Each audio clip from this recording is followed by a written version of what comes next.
All right, so the last video in my Intro to Media Studies series is titled somewhat helplessly, What's Going On? But I will also offer a somewhat hopeful, what we could still do as far as media studies and mitigating the troubling state of media affairs in the world today are concerned.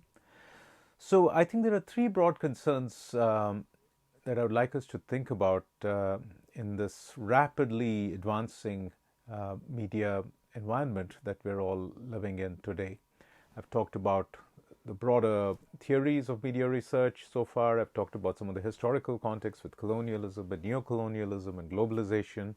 But if we boil it down to the most pressing concerns, I think there are three issues. One is slightly outside the media world itself, and that is the uh, catastrophe of what we might call ecocide, the very rapid rate at which biodiversity, the living world, forests, animals, nature is being destroyed. Um, and that is something we need to recognize, that the rate at which this is happening is very different from the way, say, our ancestors might have taken from nature thousands of years ago to survive. So that is just a broader context we need to keep in mind. The second issue, and a very challenging one, I think, is the cultural impact of the mass media age. Um, as early as the 2000s, people were talking about the crisis of narcissism. The fact that more and more people are getting stuck into these deceptive tools of self-absorption and disconnect with other people, all of which also leads to the crisis of polarization in the world today.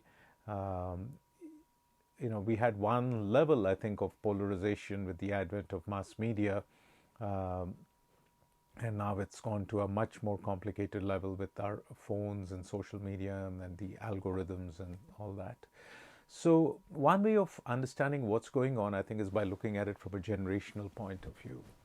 So if you look at the history of media and its impact on the world, um, it's really not been more than 3 or 4 generations that have grown up with this new technology, this new form of storytelling, this new form of attention grabbing known as media.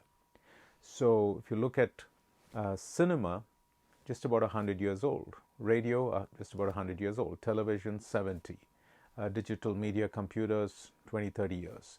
And the most ubiquitous form of communication we have today, the iPhone, it's hardly 10 or 15 years old.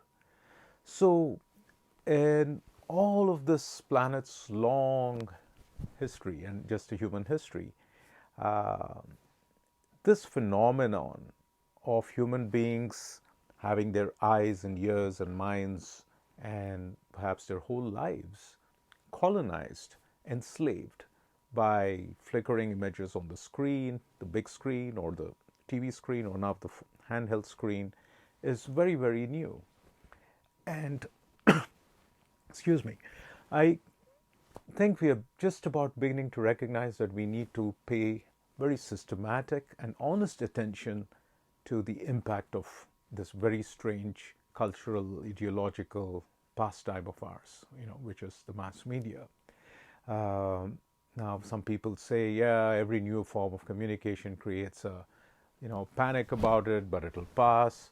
But, and I can tell you this, that um, if you just look at these 3 or 4 generations and these 3 or 4 forms of communication that have come about, the impact of each one has been very, very intense, and we're barely able to even fathom this. So I want to recommend a couple of books, and which also indicate, I think, new directions and where media studies might go, and how all of us could perhaps get equipped to become better media users in the future. So the first book I want to mention, because I mentioned ecocide, is this book by the scholar Carol J. Adams, The Sexual Politics of Meat, and the follow-up book, The Pornography of Meat. This might sound very, very unusual, but this is a very respected work in an emerging field known as feminist critical vegetarian studies. Carol G. Adams was a pioneer, or is a pioneer rather, in looking at how media messages about something as innocuous as what we eat might normalize much deeper relationships between one species and the other, one gender and the other. So it's a very unusual work, but if you're interested in environmental issues or feminist issues, I think this is something it would be very useful to read. Now, in terms of the other two issues over here, which is polarization and narcissism, I just finished reading this very informative book called IGN by Jean Twenge, who is a professor of psychology in San Diego. Very, very informative and reasonably argued book. It looks at data from a number of huge social scientific surveys of high school and college age youth's attitudes, and it gives us the most useful picture that I can think of in terms of what the iGen, or the present generation which is growing up on smartphones, is facing, and of course the rest of us as well.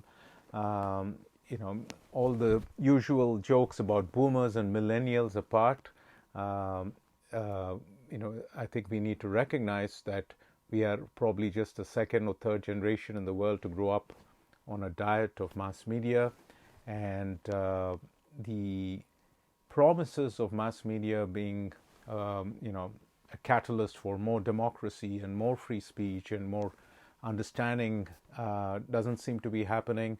It feels like, a very small group of elites and media owners are just having a ball, dividing and ruling, or ruling and dividing. And so I think polarization is a very big problem today. It's like we're all inhabiting different realities, but I think we need to start recognizing that the only real reality is our life on this planet. The rest of it is the stories that have gotten normalized because of our media exposure. And we can start to challenge that. And I have a very simple prescription here. I think there are two key questions that will help us become more critical media consumers. The first question is really why? Why is a particular story or image or technology out there? So if you see a tweet, or if you see a movie or a meme or something else, try and understand why that has been produced by somebody. It may not always be harmful. It may be from a friend whose views you agree with, etc. But very often, if you're looking at something with a lot of investment that's gone into it, like a new communication technology, like a phone or an app, or an expensive movie, or some kind of an idea that's getting promoted a lot, you need to just ask yourself the question of why. Why does this even exist? Who has put in the money and labor to make this happen, to make this word or picture or the story come into my eyes and ears? So what kind of interest does it serve? Is it really in my interest or in the interest of Mother Earth? The second form of critical questioning of media texts is to simply consider the question of how else. Okay? So particularly when it comes to news today, which is so skewed, whether it's reporting on the US presidential elections or world news, which unfortunately continues to be a very badly distorted area of news reporting here in the US, always ask yourself the question of how else a particular story could be told. Okay? So a few months ago, at the time of the US election, there was a humorous tweet thread, I think from a writer in Kenya, which went viral because it just described the US political elections the way the US news media often describes African politics. So think of ideas like that, because one of the things that happens, especially as we keep scrolling and looking at things, is we are reacting so fast to so many things we don't even realize it. But when we stop and step back a bit and say, okay, what I see here might be true. There might be an event. Maybe there was some violence in some other country, or there was some political turmoil or a protest or something. Maybe it's true, but what exactly is this particular form of narration revealing and not revealing? So if you can start picturing other ways a story could be told, then you might start to understand how a lot of times even the realm of news is not neutral, it's not objective. And unfortunately, 100 years after propaganda studies, it looks like we are living in this age of extreme propaganda once again. It's just the nature of the beast that there's this vast communication technology that is spread around the world, and all of us are available to whoever owns it, whoever runs it. So the best defense we have, I think, is to really think critically about the media we consume, think about why it's there and how else could a particular story be told. Because the moment you recognize that that particular op-ed or cartoon you saw in the New York Times or the Washington Post is not the only way of telling that story, you can start to see how this is a capital investment. It's not just neutral reporting anymore. There is propaganda at work, and it could be from the left or the right. I think these terms have become very, very hazy these days, so that's probably for another discussion some other day. But anyway, I hope my media studies course was helpful, and you will have fun and practice media decoding actively and share it with your friends as well. Thank you.